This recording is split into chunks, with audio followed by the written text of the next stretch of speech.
it is AndrewMycol and welcome to the Power Rangers Beast Morphers episode 11 review by your host myself. Now, if you are new to the channel, make sure to subscribe and also hit the notification bell so that way you don't miss a single video. Now, with that being said, let's get into today's video. So, we start off at Riptide Gym, where Ravi and Zoey are trying to train themselves to fight blindly.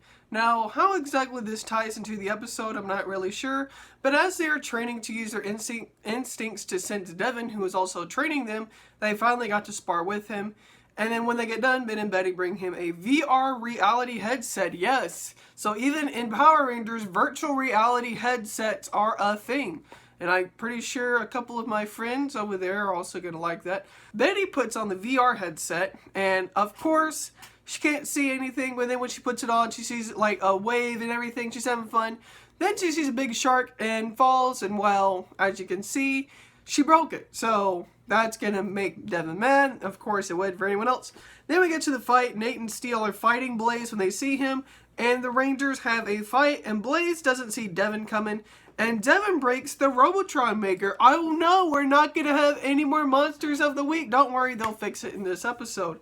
And the Rangers fight off the first wave of Tronics, and Devon is persuaded that maybe Zoey broke the headset. And the reason is because when they get done with the fight, what happens is that Zoey tells Ben and Betty, hey, don't take any heat for breaking this thing. I'll cover for you guys. So Zoey is the one that tells Devon, I'm the one that broke the headset, not Ben and Betty. So then we go to the cyber dimension. Roxi hears Evok scolding Blaze, saying, Blaze, you're worthless. So Scrozzle finds the Robotron maker, and so Roxi tells Scrozzle, what if we make a breaker program where we can break things with a gun or whatever. And so I thought this was pretty interesting to see that the plan is to try and break the Rangers apart. Get it? Because I'm just going to stop there. Anyways, so Nate puts together a Gigadrone maker, and so each of the Rangers go and set up a Gigadrone finder, so that way if a big monster comes through, then at least they will catch it and say, hey, here's where a Gigadrone is. So Roxi finds a wrench and makes that a Gigadrone, because why not? Last week it was an electronic screwdriver, this week it's a wrench. What's next? They're going to use a hammer?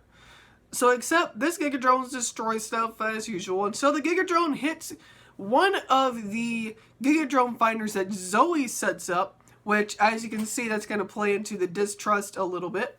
So then they destroy that.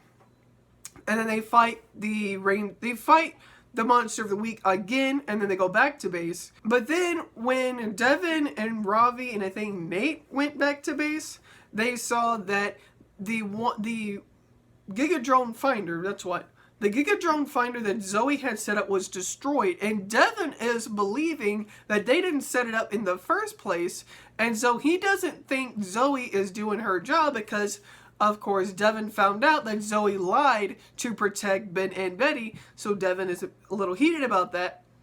And then, obviously, Zoey walks out and goes to get some air or whatever, and then, obviously, the other Rangers is like, Devon, can you please shut up for 2 seconds? Can you not be so hot-headed about all this? And so Nate and Ravi go find the drone detector, and they go set that one up, and then Zoey goes somewhere else, and that was when Zoey, I think it was the Monster of the Week that shot her little communicator, so obviously if they wanted to get in touch with Zoey, they couldn't do it. Oh no, little suspense there.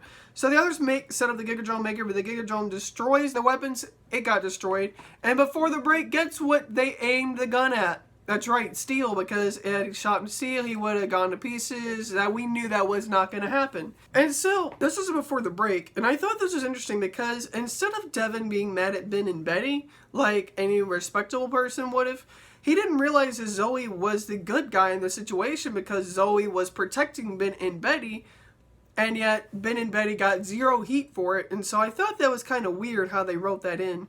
And then they see that the detector was blasted into pieces when they go set it up again, and so they see that the Gigadrone destroyed the communicator as well, so Devon says, oh no, he actually destroyed the thing that Zoey was trying to set up, now I feel like a complete butthole.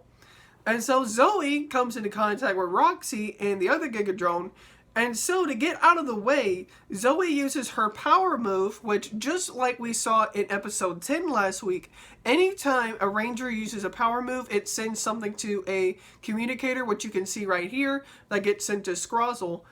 And then that is where we see the rangers come to Zoey's aid and they fight off the monster of the week. And then we see Scrozzle making a Giga Drone and they sent the Zords into battle, except this time we got the gold and silver Zord, and we saw the gold Zord go into like the Red Ranger version of like the fighter Zord, and then the two Rangers morphed back up and they made their own little Mega Zord from that. So now the Giga Drone made another drone, so now it's 2v2. It's a tag team, blah! So Steel flies in to help Nate and they form the Striker Megazord, and both Megazords use their Super Kick and Super Blast to eliminate the virus. And so Devon at the end makes it up to Zoey. He realizes that he made a mistake by putting heat on Zoey, and then Ben and Betty somehow fixed the headset. And then Devon sees the shark that Betty had seen, and he slips and falls. But guess who makes the save and saves the headset? Mr. Ben himself. And so that is the end of the episode. I thought this one had a really weird writing in this. Like, a lot of it didn't really make sense. I knew this was filler when I first saw it. And the weird thing about this episode is that while they were introducing a couple of things like the Striker Megazord, which is really the only thing they introduced, this really just felt like something that they had an idea of and they did it, but they didn't really introduce anything. So I didn't think this episode was really... I don't really think if you missed this episode, you wouldn't have missed anything. And so I thought the episode altogether was pretty alright. And the writing was a little off. So because of this, I'm going to have to give this a 3.5 thumbs up out of 5. I would have given it a 3, but I felt like if I gave it a 3, that might have been a little right. But I think 3.5 is a little better. So I'm going to give it 3.5 out of 5 thumbs up. Anyways, that is going to do it for today's review. What did you think of episode 11? Let me know in the comment section down below. And until next time, I'm AndrewMycol, and I'm a busy man. So I'll see you guys next time. Thumbs up.